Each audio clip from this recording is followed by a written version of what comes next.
الحمد لله نحمده ونستعينه ونستغفره ونستهديه ونعوذ بالله من شرور أنفسنا ومن سيئات أعمالنا من يهده الله فهو المهتدي ومن يضلل فلن تجد له وليا مرشدا وأشهد أن لا إله إلا الله وحده لا شريك له وأشهد أن محمدا عبده ورسوله يا أيها الذين آمنوا اتقوا الله حق تقاته ولا تموتن إلا وأنتم مسلمون يا أيها الناس اتقوا ربكم الذي خلقكم من نفس واحدة وخلق منها زوجها وبث منهما رجالا كثيرا ونساء واتقوا الله الذي تساءلون به والأرحام إن الله كان عليكم رقيبا. Louange à Allah, nous le louons, nous cherchons refuge auprès de lui contre les mauvais penchants de nos âmes et de nos actions. Celui qu'Allah a guidé, nul ne peut l'égarer, et celui qui l'a égaré, nul ne peut les guider. J'atteste qu'il n'y a aucune divinité digne d'adoration hormis Allah. Il est unique et sans associé. J'atteste que Muhammad sallallahu alayhi wa sallam est son serviteur et son envoyé. Qu'Allah déverse en abondance sur lui ses bénédictions et sa grâce sur lui et sa famille, ses fidèles compagnons. Chers frères et sœurs en islam, notre bien-aimé le prophète Muhammad sallallahu alayhi wa sallam nous dit dans un hadith rapporté par un de ses compagnons, Muhammad ibn Maslamata, dans le recueil de Tabarani: Inna li rabbikum fi ayyami dahrikum nafahatin ala fata'arradu laha fala'alla ahadakum tusibuhu nafhatun minha la yashqa ba'daha abada. Le prophète sallallahu alayhi wa sallam nous dit: votre Seigneur a dans le temps des moments de dons et de grâce. Cherchez donc ces moments de grâce. Peut-être que l'un de vous sera touché par cette grâce de sorte qu'il ne soit jamais malheureux. Donc dans ce célèbre hadith, le prophète sallallahu alayhi wa sallam nous dit que Dieu a des moments de grâce qu'il a choisis pour ses serviteurs. Allah latifun bi'ibadi, parce que lui, Allah, il est latif, il est bon envers ses serviteurs. Et alhamdulillahi rabbil alamin, ces temps de grâce dont le prophète sallallahu alayhi wa sallam a parlé sont multiples et diverses. Nous avons le mois de Ramadan et sa dernière décade dans laquelle se trouve la meilleure des nuits, Laylatul Qadr, qui équivaut à 83 ans d'adoration. Nous avons aussi les heures matinales, parce que le prophète sallallahu alayhi wa sallam a dit: Allahumma barik li ummati fi bukuriha. Oh Allah, bénis pour ma communauté ces heures matinales. Nous avons les jours de Ashura. Nous avons aussi le moment où le musulman se trouve en prosternation devant son Seigneur. Il y a les moments aussi où il pleut. Tout ça, ce sont des moments de grâce. Et le prophète sallallahu alayhi wa sallam nous interpelle. Il nous appelle à profiter de ces moments-là pour avoir la grâce divine. Mais parmi ces moments, le plus important dans la tradition musulmane, parmi tous ces moments-là, ce sont les 10 premiers jours du mois de Dhul Hijjah dans lesquels nous sommes aujourd'hui. Donc, chers frères et sœurs, nous sommes dans les premiers jours de Dhul Hijjah. Dhul Hijjah est l'un des 4 mois sacrés en islam. Nous sommes dans des jours bénis, pleins de grâce, des jours durant lesquels les bonnes actions sont plus méritoires que n'importe quel moment. عن ابن عباس رضي الله تعالى عنه قال رسول الله صلى الله عليه وسلم: ما من أيام العمل الصالح فيها أحب إلى الله من هذه الأيام، يعني 10 ذي الحجة. قالوا يا رسول الله ولا الجهاد في سبيل الله؟ قال: ولا الجهاد في سبيل الله إلا رجل خرج بنفسه وماله ولم يجد من ذلك بشيء. Le prophète sallallahu alayhi wa sallam dit: il n'y a pas de jours dans lesquels les bonnes œuvres sont autant aimées d'Allah que les 10 jours de Dhul Hijjah. Et lorsque le prophète sallallahu alayhi wa sallam a dit cela, les compagnons ont demandé: Ya Rasulallah, wala al-jihad? Ya Rasulallah, et même la jihad, le prophète sallallahu alayhi wa sallam dit que même la jihad en matière de mérite ne prévaut pas ces jours-là. Il dit sauf rajulun kharaja bi nafsihi wa malihi wa lam yarji' min dhalika bi shay', sauf un homme qui sortirait pour la jihad de lui-même avec toute sa fortune et qui ne reviendrait pas. Il s'est sacrifié lui-même et a sacrifié tous ses biens, sauf cela peut équivaloir les mérites des 10 jours des Dhul-Hijjah. Qu'Allah nous accorde sa grâce et que nous fasse profiter de ces jours-là au maximum possible.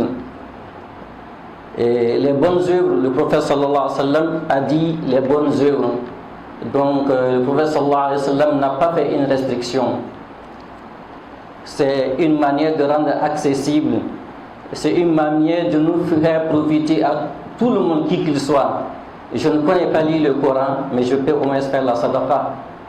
Je ne peux pas faire la sadaqa, mais je peux ordonner le bien et défendre le mal. Tout ça, ce sont des bonnes actions. Donc personne n'est en reste. Il y a la possibilité pour tout musulman, pour toute personne, d'accéder à cette grâce divine. Le prophète sallallahu alayhi wa sallam nous a rappelé, dit que kullukum tadkhuluna al-jannata illa man aba. Qalu ya Rasulallah wa man ya'ba, qala man asani faqad aba. Le prophète sallallahu alayhi wa sallam nous dit que vous tous les musulmans, vous entrerez au paradis, sauf celui qui a refusé. Les gens ont dit ya Rasulallah wa man ya'ba. Qui peut refuser? Qui refuserait de rentrer dans le paradis, ya Rasulallah? Et le prophète sallallahu alayhi wa sallam dit man asani faqad aba, celui qui me désobéit, celui qui ne suit pas mes recommandations, a refusé. Qu'Allah fasse que nous soyons de ceux-là qui obéissent au prophète sallallahu alayhi wa sallam et profitent de la grâce de sa sunna. Parmi ces jours, ces 10 premiers jours de Dhul-Hijjah, il y a 2 grands symboles de notre religion, il y a 2 grands symboles de l'islam. Premièrement, nous avons le jeûne du jour de Arafat. Et deuxièmement, nous avons le sacrifice d'Ibrahim alayhi salatu wassalam. Ces adorations ne sont pas que des rites cultuels, mais plutôt des écoles de foi. Ce sont des écoles de réforme intérieure et de transformation morale. Le jeûne de Arafat. Chers frères et sœurs, le jour d'Arafat est un jour immense, plein de grâce, plein de bénédictions. C'est le jour d'Arafat qu'Allah subhanahu wa ta'ala a parachevé pour nous l'islam. Il rapporte que dans un hadith de Tariq ibn Shihab, qu'un juif est venu chez le calife Sayyidina Omar radiyallahu ta'ala anhu, il lui a dit innakum taqra'una ayatan fi kitabikum law alayna unzilat lattaqadna dhalika yawma 'idin. Vous les musulmans, vous lisez un verset. Si ce verset dans votre livre, dans le Coran, si c'est à nous les juifs que ce verset avait été révélé, nous prendrons ce jour, nous allons prendre ce jour-là comme un jour de fête. Tellement ça va nous susciter la joie, tellement ça va nous susciter le remerciement vis-à-vis de Dieu. Et Sayyidina Omar lui a demandé quel est ce verset. Il dit que le verset dit Al-yawma akmaltu lakum dinakum wa atmamtu alaykum ni'mati wa raditu lakum al-islam dinan. Votre verset dit qu'aujourd'hui j'ai parachevé pour vous votre religion et mes grâces sur vous, et j'ai agréé l'islam pour vous comme religion. Et Sayyidina Omar dit que je connais le jour et le moment où ce verset a été révélé.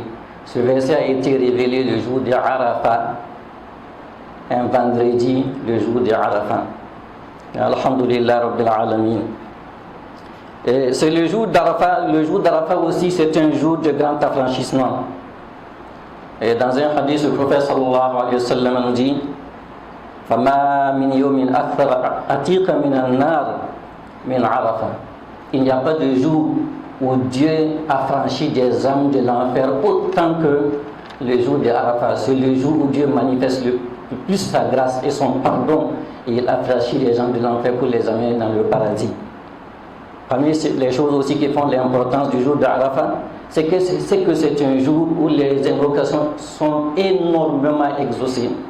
Le prophète sallallahu alayhi wa sallam nous dit dans un hadith rapporté par Amr ibn Shu'ayb, il dit, le prophète sallallahu alayhi wa sallam dit Afdalu du'a'i yawm Arafat. La meilleure des invocations, la meilleure des doigts, c'est la doua de Arafat. Qu'Allah nous en fasse profiter au maximum possible. Parmi les choses qui font l'importance de Arafat aussi, comme c'est connu de tous, c'est le jeûne du jour de Arafat. عن قتادة أن رسول الله صلى الله عليه وسلم سئل عن صيام عرفة فقال يكفر السنة الماضية والسنة القابلة. Il a été posé au prophète sallallahu alayhi wa sallam question à savoir l'importance du jeûne d'Arafat. Il dit que le jeûne d'Arafat expie les péchés de l'année passée et de l'année à venir. Qu'Allah nous en fasse profiter au maximum possible. Qu'Allah exauce toutes nos œuvres et nos jeûnes dans ces jours bénis. Chers frères et sœurs, au-delà de cette immense récompense liée à Arafat, il y a que le jour d'Arafat nous enseigne beaucoup de valeurs. Le jour d'Arafat enseigne beaucoup de valeurs aux musulmans, des valeurs que nous devons cultiver, que toute la Ummah doit véhiculer. Nous devons nous rappeler que le jour d'Arafat, c'est dans le jour d'Arafat que le prophète sallallahu alayhi wa sallam a tenu son célèbre et historique discours du pèlerinage d'adieu. C'était le jour d'Arafat. Ce jour-là, le prophète sallallahu alayhi wa sallam nous a parlé, il nous a enseigné, il nous a orienté. Il a dit à ses compagnons, transmettez de telle sorte que ceux à qui vous transmettez mon message ici le comprennent mieux que vous. Et le jour d'Arafat nous enseigne l'humilité. Le jour d'Arafat nous enseigne l'humilité parce que tout le monde, toute catégorie confondue, tout titre confondu, nous nous trouvons tous devant Allah subhanahu wa ta'ala. Les titres, les grades, toutes ces considérations-là disparaissent au profit seulement de la foi et de la servitude vis-à-vis d'Allah subhanahu wa ta'ala. Le jour d'Arafat nous enseigne aussi à nous rappeler le retour du grand rassemblement, le jour du jugement dernier que Dieu a nommé Zalika al-yawmul haq, le jour de la vérité. Le jour d'Arafat nous enseigne aussi le respect envers l'autre. Le jour d'Arafat doit donc être pour nous un moment d'auto-évaluation, en nous posant à nous-mêmes les bonnes questions. Où sommes-nous avec Allah subhanahu wa ta'ala? Nos responsabilités familiales, sociales sont-elles exercées avec justice? Sommes-nous le musulman souhaité par le prophète sallallahu alayhi wa sallam? Sommes-nous les musulmans qui font la fierté du prophète sallallahu alayhi wa sallam? Parce que le prophète sallallahu alayhi wa sallam, dans son discours d'adieu, il a longuement parlé des droits humains. Il a longuement parlé des droits et des devoirs envers les musulmans, entre eux-mêmes et envers les autres communautés. Donc ça nous interpelle, nous musulmans, à chaque fois à nous réviser, à nous autocritiquer. Ce discours d'adieu du prophète sallallahu alayhi wa sallam devrait être connu et mémorisé par chaque musulman. Que Dieu nous assiste.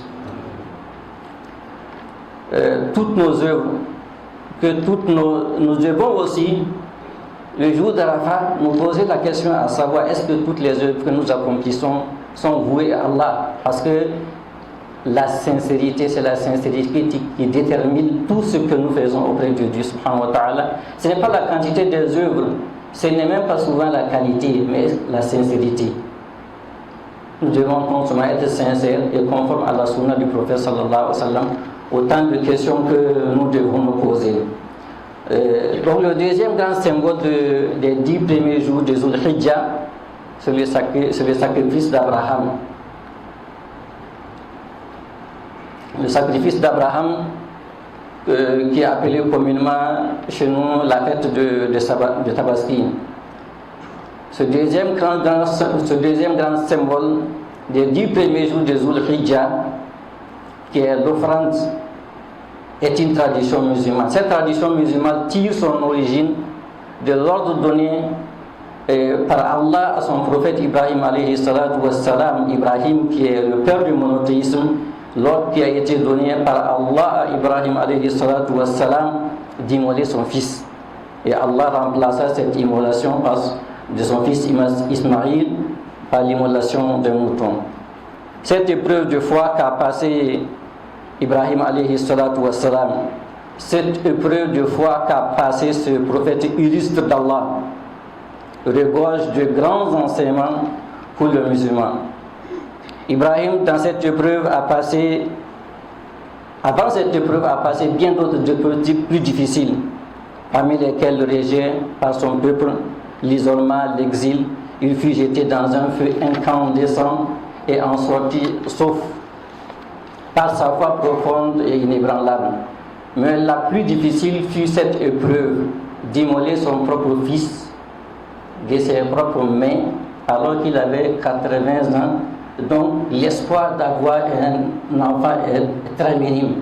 Avec tout cela, Dieu lui ordonne d'immoler non seulement son enfant de ses propres mains à cet âge-là. Allahu Akbar. C'est une lourde épreuve. Le verset du Coran dit فَلَمَّا أَسْلَمَا وَتَلَّهُ لِلْجَبِينِ وَنَادَيْنَاهُ أَنْ يَا إِبْرَاهِيمَ قَدْ صَدَّقْتَ الرُّؤْيَا إِنَّا كَذَلِكَ نَجْزِي الْمُحْسِنِينَ. Lorsque Ibrahim le fit coucher, c'est-à-dire son fils Ismaïl, nous l'appelâmes en disant Ya Ibrahim, ô Ibrahim, قَدْ صَدَّقْتَ الرُّؤْيَا, tu as cru en la vision, إِنَّا كَذَلِكَ نَجْزِي الْمُحْسِنِينَ. Ainsi nous Allah nous récompensons les hommes vertueux. Le sacrifice d'Ibrahim nous enseigne que le croyant doit mettre Allah au-dessus de tout ce qu'il peut aimer. Ce sacrifice nous enseigne aussi que l'épreuve de la foi est un principe divin. Allah éprouve notre foi en lui pour nous élever. Alif Lam Mim, hasiban nas an yutraku an yaqulu amanna wa hum la yuftanun. Dieu dit Alif Lam Mim, les hommes ont-ils estimé que une fois qu'ils ont dit nous avons cru, Dieu les laissera sans les éprouver. لقد فتنا الذين من قبلهم فليعلمن الله الذين صدقوا ويعلم الكاذبين. Dieu a éprouvé les générations antérieures et il va nous éprouver aussi et il connaîtra qui sont les gens qui sont véridiques dans leur foi.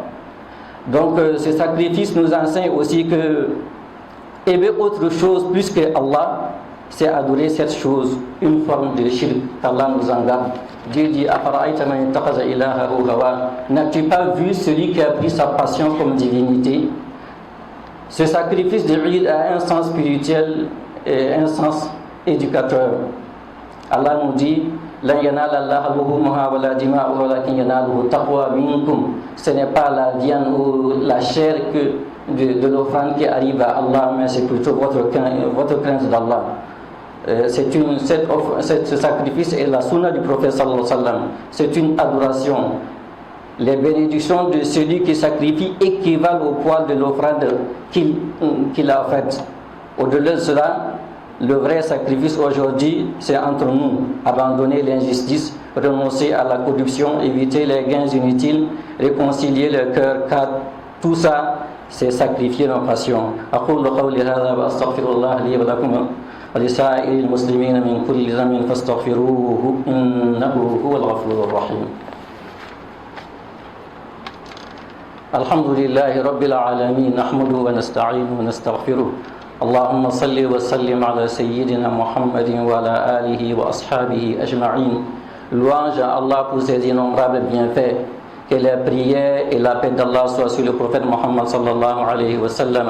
يا أيها الذين آمنوا اتقوا الله وقولوا قولا سديدا يصلح لكم أعمالكم ويغفر لكم ذنوبكم ومن يطع الله ورسوله فقد فاز فوزا عظيما.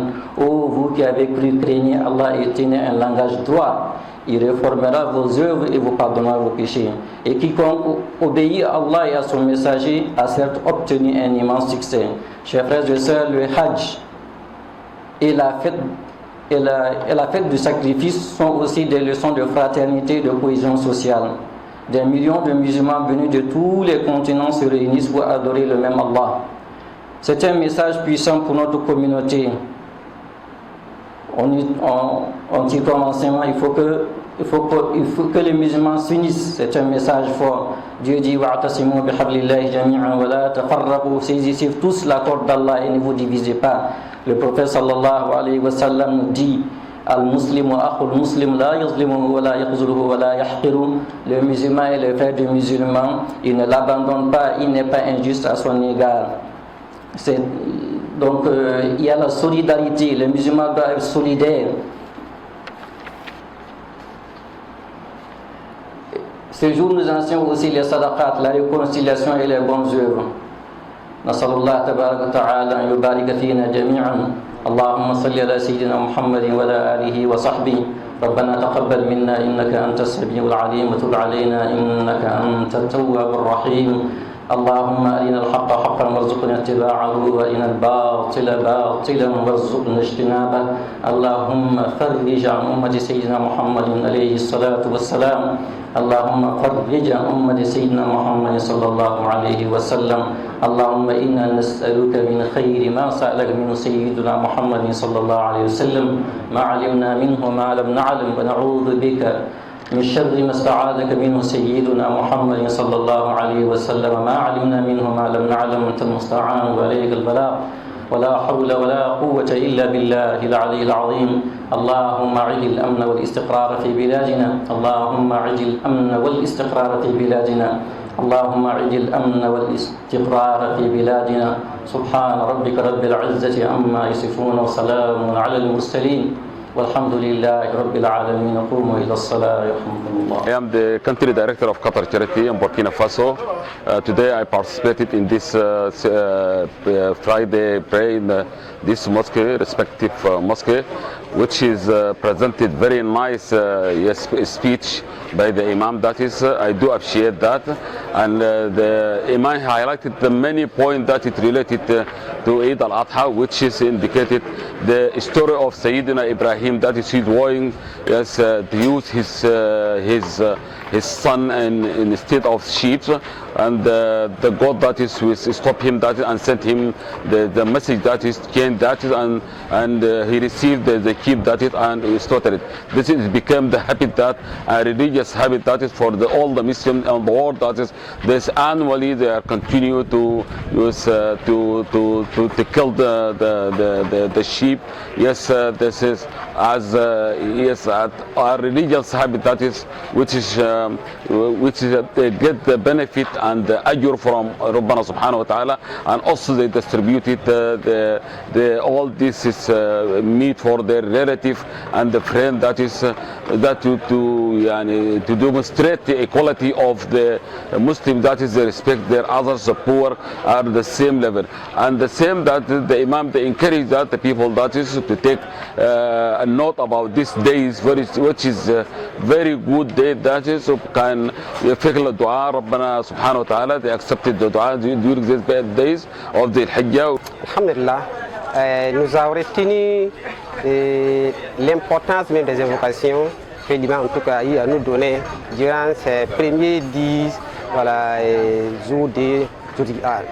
Alors, disons que dans ces premiers 10 jours, nous avons beaucoup de récompenses. Toutefois, nous arrivons en tout cas à faire beaucoup d'invocations, surtout les jours de Arafat, qui est un jour béni, que lui en tout cas il a raconté beaucoup par rapport à ces jours-là. Aussi les jours de la fête de Tabaski, qui est en tout cas un jour très béni, un jour en tout cas dédié au sacrifice d'Ibrahim, qui nous enseigne beaucoup de grandes choses. Donc c'est un jour en tout cas où toutefois nous pouvons avoir beaucoup de récompenses, et surtout les jours même de Arafat, si nous gênons, si nous faisons beaucoup de provocations, en tout cas nous aurons assez de récompenses.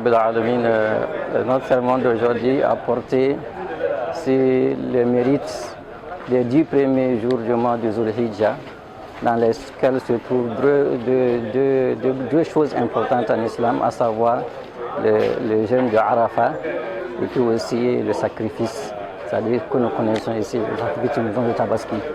Voici le thème principal. Inch'Allah.